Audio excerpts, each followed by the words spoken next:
The sellability score is a way to look at your company through the lens of a buyer. So what was a buyer looking at when they look at your business? Because that's really the ultimate acid test for a company.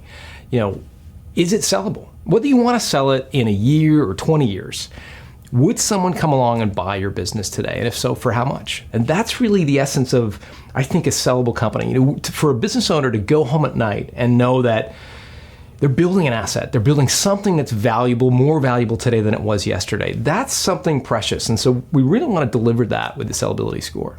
Our vision for the sellability score is to help create 1 million sellable companies by the year 2050.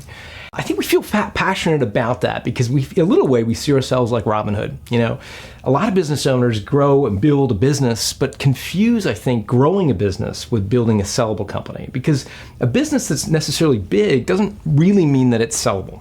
Could be highly dependent on one customer, for example, could be dependent on a couple of employees. And if that's the case, it's not really sellable. So our goal is to really help business owners understand what it takes to build a sellable company. The other side of that coin is if they do build a sellable company, they're going to face a mercenary buyer on the other side of the table, maybe a private equity firm buyer, a strategic buyer who does this all day long. And they take a very clinical view of buying a company. They're taking a cold-hearted view of buying your life's work. And so we want to level the playing field. We want to make sure that business owners have the knowledge they need to make sure they can fight back against a mercenary buyer who might take advantage of their relative naivety. You remember Sully, the guy who flew the airplane and landed on the Hudson River? He never had a chance to rehearse. He'd done everything there is to do in an airplane, yet he never landed a plane on the Hudson River. In a lot of ways, business owners are in the same boat. We've never had the chance to sell a company in many cases. And so really we want to make sure that you've got all the knowledge you need to have a successful exit.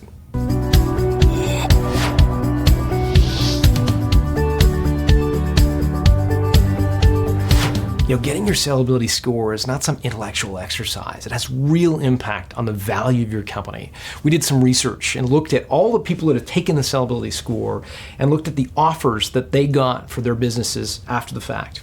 We found that companies that scored 80 or above on the sellability score went on to get offers that were 71% higher than the average company. So whether you want to sell your business now or in 20 years, knowing your sellability score, working on it over time is going to have a profound impact on the value of your business.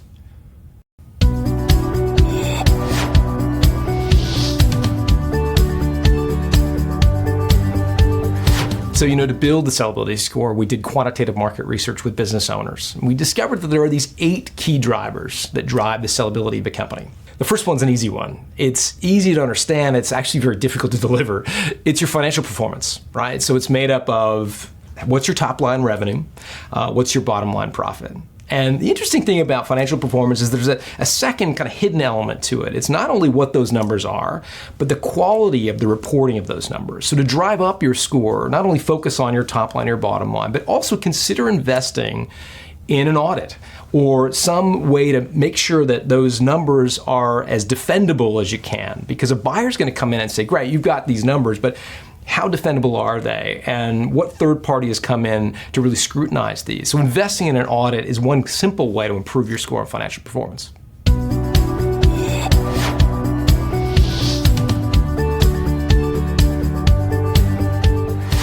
The second driver of sellability is growth potential. So a lot of business owners, when they think about their business, they want it valued on what they've done in the past, right?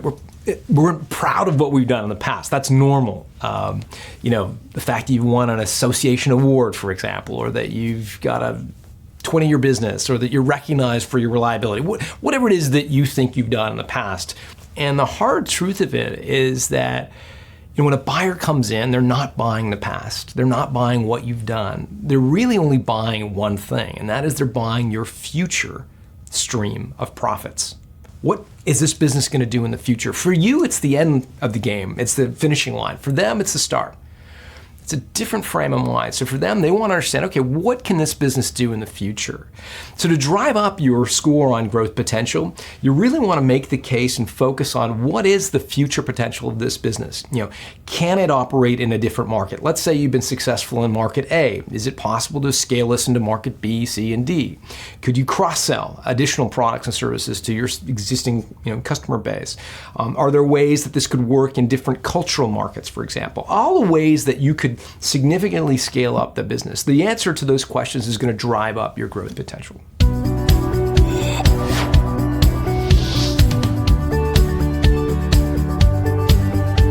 The Switzerland structure gets its name from the country of Switzerland. So if you know anything about the history of Switzerland, it's pretty amazing. They've taken this obsession with being independent. They didn't join either of the two world wars. They didn't send troops to Iraq.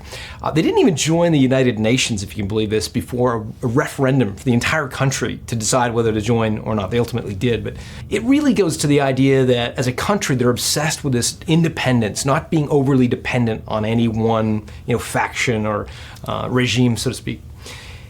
That's essential for building a sellable company, that independence of any one constituency. And the three most important groups you've got to make sure you are independent of are, number one, customers. So you can't have an overly concentrated customer set. You've got to have good diversification among your customer set. Number two, employees. So you can't be overly reliant on any one employee. And number three, and this one's obviously not sometimes as intuitive as the others, you can't be overly dependent on any one supplier either. So customer, employee, supplier, you've got to be independent of those three, because for a buyer coming in, they're going to look at your business, and if they see that you're overly dependent on any one of those constituencies, they're going to discount the business because it's just too risky for them. So to improve your score, you've really got to make sure you've got good diversification in your customers, make sure you're not overly reliant on any one employee, and you've got diversification in your suppliers as well. Do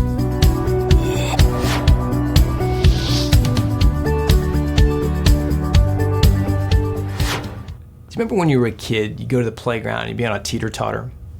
There's a light kid, and the heavier kid gets on, a light kid goes up. The same relationship exists between the way cash moves through your company and its value. And it's one of the drivers of sellability. Essentially, when a buyer comes and buys your business, they've actually got to write two checks. So they write a check to you, the owner, it's obvious. They have to write a second check that a lot of people don't really think about. And the second check is to fund your company's working capital. That's the money your business needs to operate the day you hand over the keys to the buyer. The deal is that the buyer has to write those two checks out of the same checkbook. So the more your company sucks up in the way of cash, the more cash your company needs to operate, the less they're going to be willing to buy your business. So the way to improve your score on the valuation teeter-totter is really to make sure that your business is generating cash. If you collect receivables, collect them faster. If you can extend your payables a little bit more, make sure you're delaying your payments to the point where you're just generating more cash as a business. And that's going to improve your score on the teeter-totter.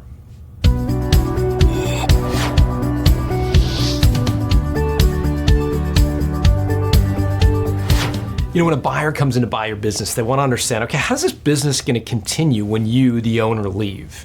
And so the more reoccurring revenue you can have, the more valuable it's going to be. And I found that there are really 6 different forms of recurring revenue, and buyers view each of the forms a little bit differently. I'm going to give you the 6, kind of like a David Letterman's top 10 list. I'll start from the lowest valuable one and end with the most valuable ones in the eyes of an acquirer. The first of the 6 forms of recurring revenue is simple consumables. So I'm a coffee drinker. I probably have 2 a day. So in the morning and usually after lunch, I've got a refill on coffee. So it's a simple consumables business. One step up the ladder is a sunk money consumable. So you've seen these Nespresso coffee makers where you've got the machine and then you buy the little capsules. That's called a sunk money subscription, because you've sunk money into the machine, you're way more likely to buy the capsules from the same company. Next one up the ladder is subscription revenue. So if you've ever subscribed to a magazine, you know about that, right? There's a start date and an end date to your subscription, and the editors know that you're a subscriber for either a year or 2 years into the future. It's a form of recurring revenue. One step up the ladder is sunk money subscriptions, where you sink money into a platform. And then you buy information or something on a subscription basis. A good example of that would be the Bloomberg terminal. Wall Street traders have the hardware, the physical computer that sits on their desk. That's called the Bloomberg terminal. They also buy the information on a subscription basis. So it's kind of mashing together two of these concepts, not only sunk money consumables, but also buying on a subscription. Auto renewal is the next rung up the ladder, where instead of having a start and a stop date to a subscription, it's in perpetuity. So, when you store documents, for example, with a document storage company like Iron Mountain, that's in perpetuity. They keep the documents until you say, send them back or shred them.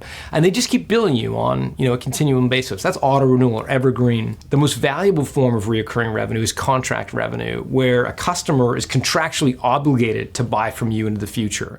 And that, of course, is the most rock solid form of recurring revenue. So to improve your score on this attribute, what you want to try to do is both walk up this hierarchy of recurring revenue. Think of it as a ladder moving up the rungs on the ladder. So if you've got subscription revenue today, think about if you could turn that into auto renewal subscription, or if you've got evergreen subscription, could you make those contracts? Once you can climb up as high as you can, you really want to focus on the proportion of recurring revenue. The ideal is 100%. Very few businesses get there, but the higher proportion of recurring revenue and the higher up the ladder you go, the more valuable your company's going to be.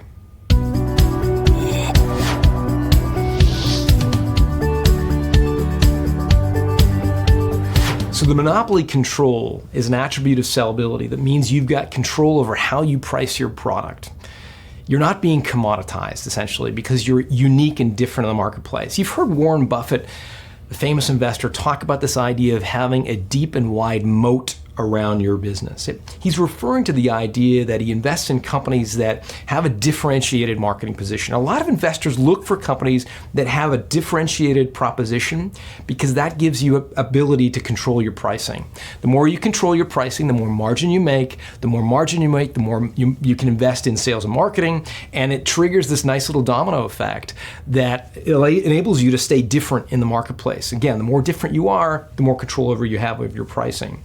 So the way you can improve your score on the monopoly control is to really scrutinize the way you're marketing your business through two lenses. Because a marketing strategy has to have two attributes. It's got to be meaningful to customers, and it's got to make you different. So scrutinizing all the messages you have in the marketplace, so look at your website, the side of your vans, however you communicate to your market, and say, does this make us different? And do customers care? Those are the two drivers that drive up your monopoly control score.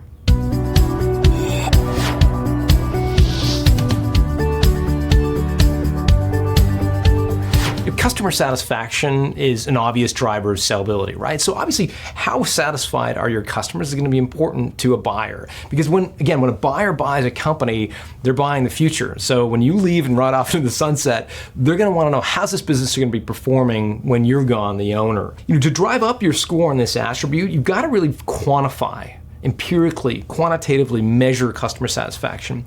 Probably the most well-liked, well-respected way to do that is something called the Net Promoter Score. You can Google it later, but essentially you're measuring and benchmarking your performance on the likelihood that your customers are going to recommend you. And the more you have that data, the more you'll know for your own peace of mind that your customers are satisfied, but the more acquirers will also be able to see that your customers are satisfied and likely to repurchase from you.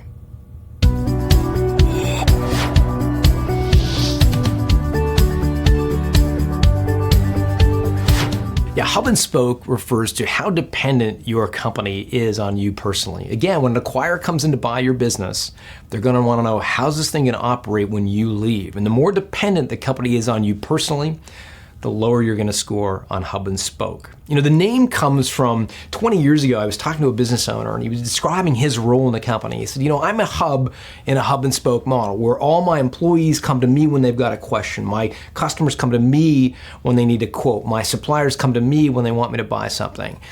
And he was proud of that operating style, saying that, that's what makes his business efficient. Well, it may be efficient, but if you've ever flown through, Chicago O'Hare when there's a snowstorm and the hub breaks down, it gets locked up, it's a disaster. And so the same thing is true of a hub and spoke business owner. When everything is dependent on the hub and spoke or that hub manager, there's not much value left in the company. So the key here is to improve your score on hub and spoke, is to make sure your business becomes less dependent on you personally. And one of the quick ways you can do that is to start documenting your processes, right? So if you have ways of doing things, get them down on paper. Make sure employees are aware of the 7 steps to close up at night, or the 3 ways that we change our brand, or the things that are important to us as a company, our values and so forth. Make sure all this stuff is not just in your head, but expressed, written down, so that employees can read it, digest it, and operate when you're not there. One of the fun ways you can measure how you're doing on hub and spoke is to take a vacation. Start small, take a couple days, and just see how your business operates when you're not there. Come back, find out where the breakdowns were, and start plugging those holes. Again, with training, process improvement, making sure things are documented for employees. Take another vacation, make it a week or 2, and again, see how the business performs, because it's at those points of where the business breaks down, you've got to reinforce before you're going to score better on hub and spoke.